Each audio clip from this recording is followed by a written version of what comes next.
Welcome to Video Game Takeout. If you watched last week's show, then you know we talked about the 3 handheld Contra games for the various Game Boys. This week, I thought it might be fun to come into the present and review Contra 4 for the DS. Contra 4 is the long-awaited sequel to Contra 3 on the SNES. This game brings back the 2D awesomeness that is Contra. I love 2D games, and the last few weeks, I've been playing a lot of Contra for the show. I've gotten better, but I'm still not the greatest. All that being said though, I have found a new love for the Contra series over the past couple weeks. The 3D games have turned me, and I assume many others, off of the series, but this is a return to form. The game has fast gameplay, awesome weapons, and a grappling hook. So let's start at the beginning. The game is for the DS, so you might be worried about touchscreen minigames or touchscreen gun control. Well, I'm happy to say that the only DS functionality that's used in this game is the 2 screens. The 2-screen thing is both good and bad though. A lot of people have complained about the DS's gap between the screens affecting gameplay.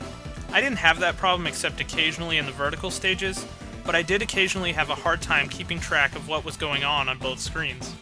Sometimes I'd be really concentrated on the guys in front of me and behind me, only to have a grenade come from the top screen and kill me. After a while you get used to it, but even now I still get frustrated by the occasional top screen kill. Is it game breaking? No, but it's worth mentioning. On a similar subject, the game is super hard. Keeping track of 2 screens is just the tip of the iceberg in terms of difficulty. The enemies are fast and much smarter than your average shooter enemy. They follow you and even jump up platforms to chase you. Another thing that makes this game tough is that the default gun is very weak. It takes about 3 or so shots to take down even the smallest foot soldier. The other weapons are all fine, and I think this was a design choice to make the other weapons more desirable. It works, but it definitely makes it harder to come back after you die. While we're talking about weapons, you can hold any 2 weapons at once, and picking up multiple copies of the same weapon makes that weapon stronger. But enough about the difficulty and the screen problems. There's a ton of good stuff to talk about in this game too. First off, the sound. A lot of the music in the game is made up of remixes from past Contras. It all sounds awesome, and it really gives the game that hard-hitting Contra feel. The sound effects are awesome as well. There are a lot of familiar sounds from past games, as well as great new sound effects that blend well with the old ones. Now on to the graphics. The DS is not the best 3D machine out there, but it's a 2D powerhouse. Since this game is mostly in 2D, it really shines on the DS. That being said, even the 3D parts are good. The 3D levels bring back the behind-the-player look from the original Contra. These have always been my favorite alternative to the side-scrolling parts, and these look better than ever. The colors are great, and the animations on the characters are awesome too. The controls are kind of a mix between the original Contra and Contra 3, with a little grappling hook thrown in for good measure. Unfortunately, you can only use the grappling hook in certain areas, but it's still a cool addition.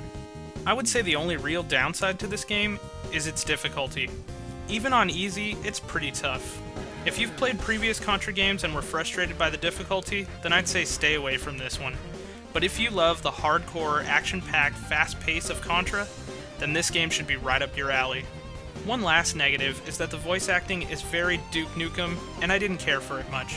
Fortunately, someone recognized this problem and made it so you can disable the voices in the menu if you don't like them.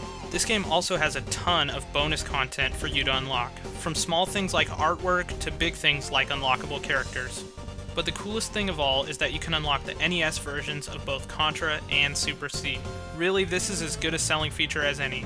Both these games are awesome NES classics, and to have them on your DS is a sweet bonus for buying the game. I don't really want to get into anything more specific about the game like the levels or the unlockable characters because this is a new game and finding all that stuff is half the fun. I'm only showing you up to level 3 on purpose so I don't spoil it for you. If you're on the fence about this game, I'd say it's pretty easy to decide if this game is for you or not. This game is not for you if you like your games on the easy side and you think 2D is old.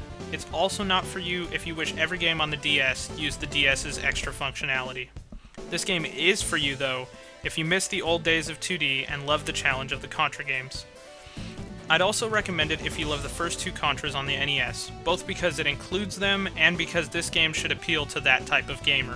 While it may be a new title in the series, it feels old school at heart. If old school is your thing, then I highly suggest that you go pick this game up.